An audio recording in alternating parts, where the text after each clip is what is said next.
L'Odyssée de Christopher Nolan bat de records, Marvel s'en sort pas très bien pour l'instant, et j'ai vu des séquences exclusives de Dune 3, j'ai envie de parler de tout ça. Salut à tous, ici Reg, bienvenue dans les actualités cinéma, série de la semaine. Avant de commencer cette vidéo, j'aimerais vous parler un peu de ma méthode de travail, parce que vous l'avez vu, je travaille beaucoup, mais vraiment énormément, quasiment tout le temps sur plein de projets, dont certains dont vous n'avez jamais entendu parler, et peut-être vous n'entendrez jamais parler, qui sait. Mais ça explique pas mal de choses sur cette chaîne. Pour faire ça, vous connaissez mon rythme, je dois regarder une œuvre ou lire l'actualité, écrire dessus pendant des heures, la tourner, faire le montage, trouver les images comme il faut, faire la miniature, poster et tout, donc ça peut prendre des heures et des heures, quoi. Ça qui est vraiment compliqué parfois, sans parler du binge-watching de séries, sans parler de plein de choses différentes, le management de plein de trucs, les mails et tout, c'est galère. Et j'ai envie de garder la ligne, avoir une vie sociale. Avec ce travail, c'est compliqué. Donc j'enchaîne beaucoup, et j'enchaîne aussi régulièrement des boissons énergisantes. J'ai repris le café il y a quelques mois, et j'ai pas toujours envie de ça en général. C'est là qu'intervient le partenaire officiel de cette vidéo, Oli. Et en plus, aujourd'hui, il y a plein de trucs Oli. Il y a le... Putain, c'est vert.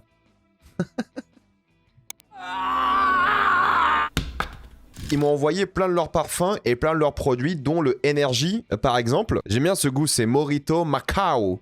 C'est une blague sur le... C'est une blague sur le Piaf qui est juste là. C'est comme pour les shakers de prod, créatine ou quoi. Vous mettez un scoop, vous mélangez avec de l'eau et ça fait votre boisson. Et en vrai, c'est bon. Et il y a plein de goûts différents. Ça me permet de tenir le rythme, que ce soit une session montage ou un film tard la nuit, ça aide. Même pour aller faire du sport, hein. En vrai, ça aide de fou. C'est grâce à Oli et tous ces goûts différents que j'ai pu m'infliger des films comme Citizen Vigilante. C'est pas facile, hein, les 1h45 devant. Tenir sans pause devant des purges comme ça, entre la boisson énergisante et même le ice stick que tu peux te faire avec, c'est cool. Plein de trucs que je kiffe. Je savais même pas qu'ils faisaient autant de trucs en réalité. Il y a genre hydration, pour s'hydrater, normal. I'm not bilingual, but I tried to do my best. Plein de goûts différents, genre white peach, littéralement pineapple ou même sour cherry. En vrai, ils sont tous bons, j'ai testé quasiment tous. Là, par exemple, j'ai l'un des shakers qui est fourni avec Oli. Je l'ai rempli d'eau et je vais me faire un iced tea. J'aime bien le raspberry vanille. Vous mettez dedans, facile. Voilà, vous fermez bien, vous secouez et vous buvez.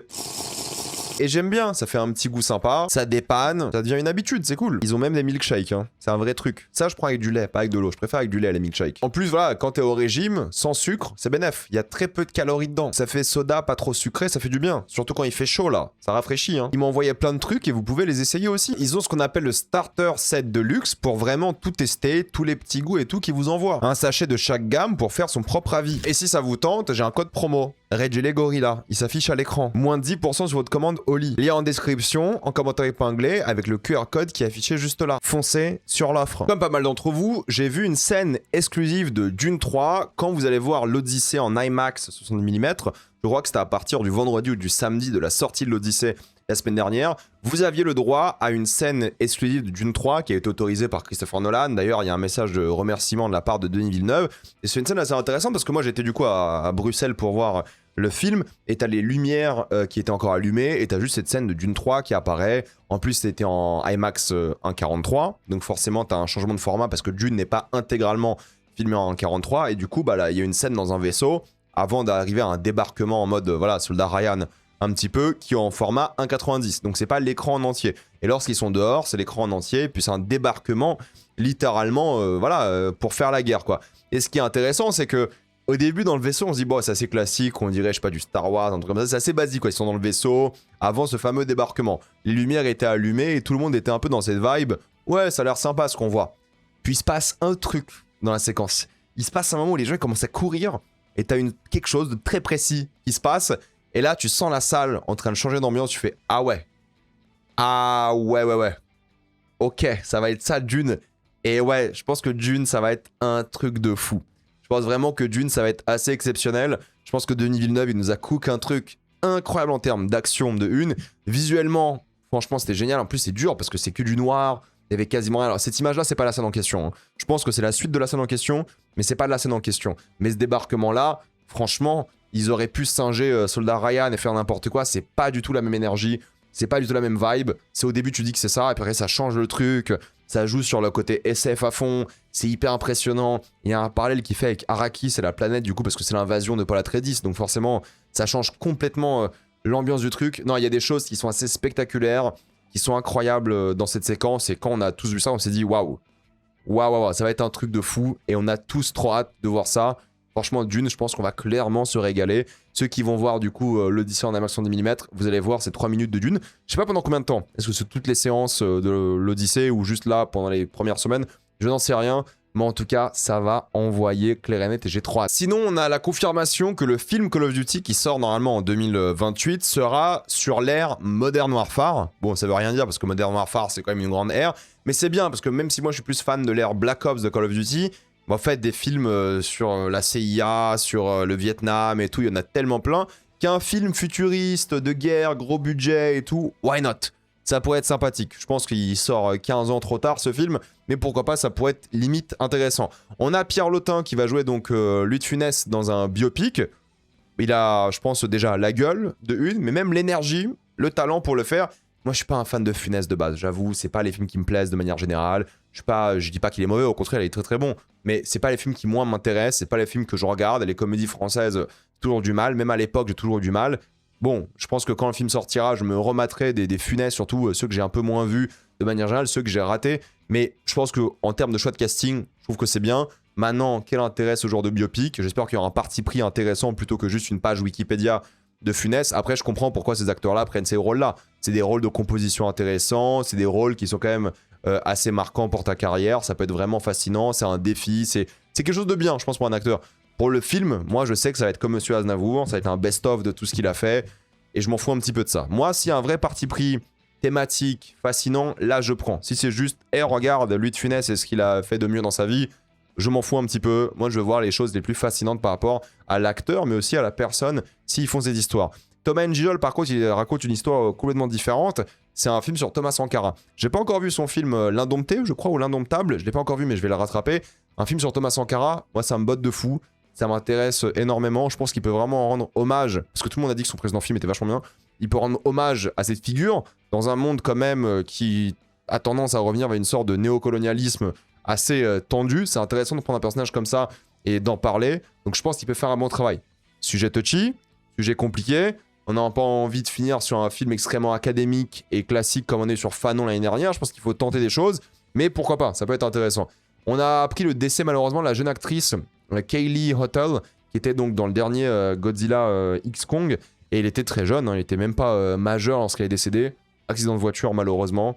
Qu'elle repose en paix. On a une confirmation officielle pour donc Days of Thunder 2, le film avec Tom Cruise à la base. Tom Cruise sera de retour, normalement tournage l'année prochaine.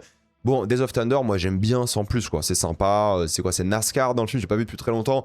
Ça va quoi, c'est pas un film que je déteste, je trouve ça vraiment divertissant, je peux l'apprécier. Une suite, ça m'intéresse pas des masses. S'ils font le crossover F1 et Days of Thunder, là pourquoi pas, ça peut être rigolo. Mais c'est pas un film qui m'intéresse de fou. Après, c'est un défi pour Tom Cruise de retourner conduire des voitures hyper vite. Mais c'est pas les films que moi, personnellement, j'ai envie de revoir. Mais encore une fois, Tom Cruise, il fait l'or avec tout ce qui touche. Donc on verra bien. Concernant Marvel, il faut savoir que la phase post-Secret Wars sera, d'après Kevin Feige, plus simple à suivre. Ouais, il a raison, c'est une bonne chose. Hein. Les séries, on laisse tomber. Enfin, ils vont en faire, mais on laisse tomber, c'est plus essentiel pour comprendre ce qui se passe. Mais surtout, en fait, faut simplifier. Faut arrêter les films compliqués, faut faire des films indépendants. Et si tu veux, tu fais un crossover à la fin. Mais les trucs où il y a constamment des crossovers et tout, je pense qu'il faut arrêter. Il faut faire des films simples, voilà, sur des personnages simples. Et sinon, tu vas t'enfermer dans un truc où tu vas jamais t'en sortir, quoi. D'ailleurs, Blade, ils ont jamais réussi à faire Blade. Blade est techniquement annulé, quoi. Comment tu n'arrives pas à faire un film Blade? C'est un mec vampire qui tue d'autres vampires avec Marshall Ali. Pour moi, c'est limite du racisme de pas réussir à faire un film Blade. J'exagère et je rigole quand je dis ça. Mais franchement, Blade, t'as pas réussi à faire un film Blade, c'est trop la honte. C'est trop dommage, pourtant ils ont des plans de films jusqu'en 2042, c'est ce qu'ils ont dit. Genre Deadpool 4, ça va sortir, Reynolds en parle souvent, qui bosse dessus. Adam Driver, lui, il refuse constamment des projets du Marvel Cinematic Universe, et c'est logique vu la carrière d'Adam Driver.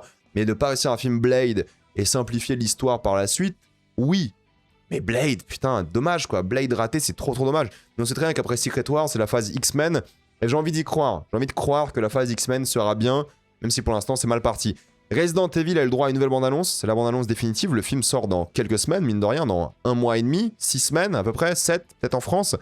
Ça a l'air trop bien. Je vous jure, Zack Cregger, il va cook, ça a l'air trop bien. La bande-annonce, moi, m'a mis mal à l'aise. La bande-annonce avec le mixage son, le travail dessus, la manière dont ça a été fait, ça m'a mis mal à l'aise. Donc j'ai grave hâte de voir le film. Je pense que ça va être génial. J'ai pas eu le temps encore de me faire les jeux, je me suis lancé dans un projet qui n'a rien à voir avec le cinéma, un projet d'entrepreneur à côté dans ma vie parce que j'avais pas assez de travail évidemment. Donc en ce moment, même mon letterbox il se vide à cause de ça parce que j'ai pas le temps de regarder des films. Mais franchement, Resident Evil, j'espère me finir au moins le 2, parce que je suis quasiment à la fin du 2, finir le 2 avant la sortie, peut-être commencer d'autres jeux. Mais ouais, ça a l'air trop bien. La bande-annonce m'a tellement donné envie de le voir, donc j'ai trop hâte et je pense vraiment que ça va être banger. Contrairement à Clayface, Clayface j'ai un peu du mal. Clayface là, la nouvelle bande-annonce, on dirait vraiment genre du body horror qu'ils ont pas assumé. Je sais pas s'ils vont aller au bout du délire. Ça peut être bien comme assez bancal, donc ça sera en octobre un peu plus tard. Hein.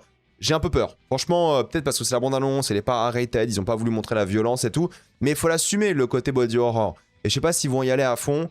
Ça peut être bien, ou ça peut encore marquer une nouvelle fin pour le DCU. Et à quel point c'était catastrophique, mis à part James Gunn, quoi. Je sais pas, à voir, mais ça m'a moins réconforté. Je pense que le film sera ok sans plus. Cette bande-annonce n'était pas la plus intéressante et donnait pas spécialement envie. Comme Other Mommy, le film avec Jessica Chastain, en fait c'est la maman d'une enfant possédée par un démon, ou en tout cas c'est un démon qui a la forme de la maman de l'enfant, peu importe, ça donne pas envie, ça a l'air vraiment cheapos, pas bien fait.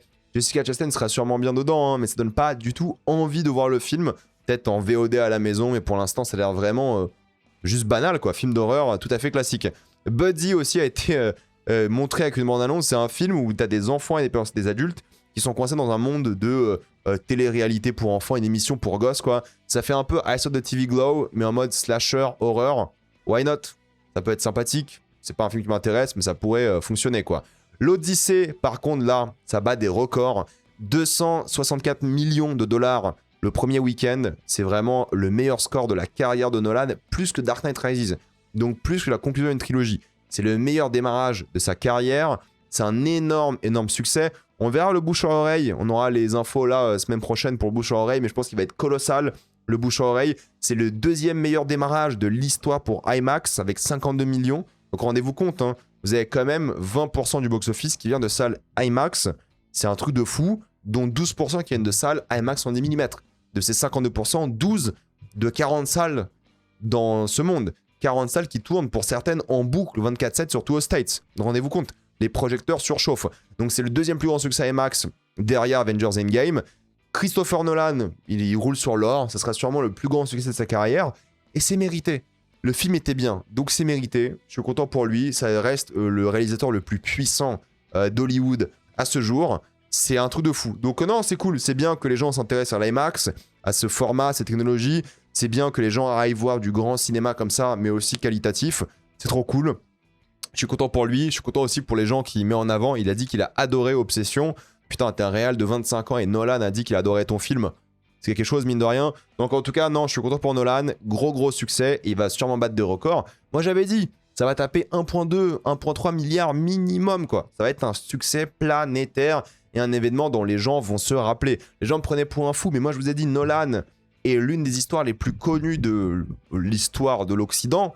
Ça va cartonner quoi. Et le film n'est pas sorti partout, hein. Il n'est pas encore sorti dans beaucoup d'endroits en Asie.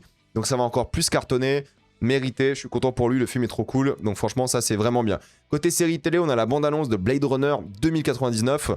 Ça fait cheap, hein. Je suis désolé, hein, je reconnais pas du tout Blade Runner pour le coup. Ça fait assez cheap, ça fait penser un peu à Alien Earth. Vous savez, ces trucs de science-fiction qui coûtent cher, mais qui au final font assez cheap, parce que du coup ça reste une série télé et pas un film. J'aime bien les actrices, il n'y a aucun problème sur ça. Mais de tout ce que j'ai vu, ça m'a pas donné envie. Ça sera là en novembre. Mais sinon, franchement, ça fait cheap. L'histoire a pas l'air originale, intéressante. On dirait vraiment comme Alien Earth, tu te fais de l'argent sur les licences Blade Runner. Et puis basta. Pour moi, ça va être hyper compliqué, je pense, d'apprécier cette œuvre. J'espère que j'ai tort. Hein. J'espère que quand la série va sortir, je vais adorer. Mais pour l'instant, je reconnais pas Blade Runner. Et ça a l'air tellement mis en scène de manière bancale. Ça m'intéresse pas. Pour l'instant, ça m'intéresse pas. On verra d'autres bandes annonces et j'essaierai. Hein. Dans tous les cas, c'est Blade Runner. Mais ça m'a pas du tout donné envie. Pour les fans de Morning Show, il faut savoir que la série va officiellement se terminer avec la 5e saison. Moi, j'ai jamais vraiment accroché. Faudrait que je réessaye, hein, mais j'ai pas du tout accroché. Et peut-être un jour, j'essaierai maintenant que tout sera complété avec la 5e saison. On a des images des Anneaux de Pouvoir, saison 3. Je pense que je quitte le navire. Hein. Sans déconner, je pense quitter le navire, malheureusement. Ça m'intéresse plus de tous les Anneaux de Pouvoir. Ils peuvent sortir des images et bandes annonces, ça a pas l'air bien. Donc je pense pas que je vais continuer. Dites-moi hein, si vous avez envie, si les images, genre Sauron, ça vous donne envie. Moi, personnellement, pas du tout. Donc, je sais pas si je vais continuer. Une série Robocop a été confirmée. Robocop en 8 épisodes sur Amazon Prime. Pareil. Je veux dire, c'est bon. Il y a des licences, il faut laisser couler. On passe à autre chose. C'est pas grave. Vous allez vous en sortir sans. Hein. Mais bon, ça, Robocop, j'essaierai sûrement aussi. Mais ça va sûrement pas m'intéresser non plus, quoi. Et pour les sorties de la semaine, on a donc de la comédie française. La comédie de l'année, apparemment. J'irai voir ça ce week-end. J'en parlerai sur les formats courts et peut-être plus tard en vidéo longue.